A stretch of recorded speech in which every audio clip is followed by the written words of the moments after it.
Kelvin said, what about in Saudi Arabia where women are not allowed to drive? That's a particular situation. I'm going to express it from a point of Saudi Arabia, not from a point of Islam. Okay? Just from Saudi Arabia point of view. The Mufti, meaning the head of the Supreme Court in Saudi Arabia, looked at a special problem.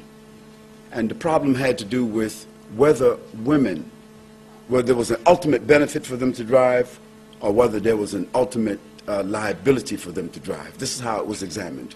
Not whether they should drive or they could drive, whether they have a right to drive or have whatever. It was looked at from this perspective.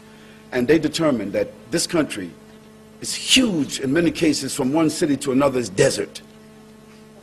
Desert. Dark places. And sometimes a woman by herself driving would get a flat tire. Something would happen to the car with dysfunction or whatever.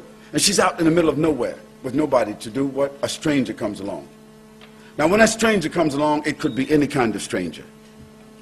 And now what happens, she is subject to being accosted, being raped, some harm. And if nothing happens, he changes her tire, he fixes, but some people roll by and see that man in her car or bending over or whatever, and they get back to her family and her town or her village. And because of their customs, it is said, we saw your mother, we saw your sister, we saw your wife on the road with a strange man. That woman's reputation may be damaged irreparably. Now, it is part of their custom that a woman's reputation means more than anything else.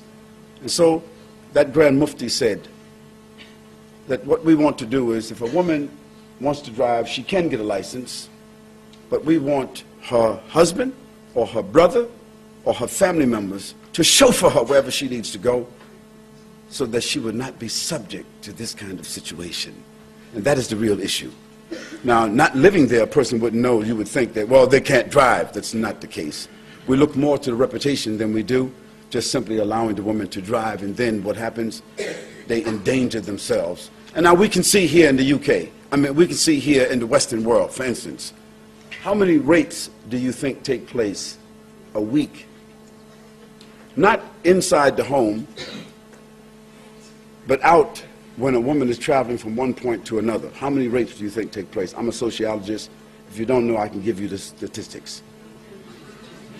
The statistics are, in the Western world, that there are 496 rapes that take place every week of women who are by themselves and they are accosted or they are raped or taken advantage of simply because they're by themselves. Now, I'm not suggesting that a law be enacted in the Western world like in Saudi Arabia. I'm saying that we need to look at that issue. Maybe we men in the Western world, we need to chauffeur our women. Well, that's another question, Calvin. I won't give you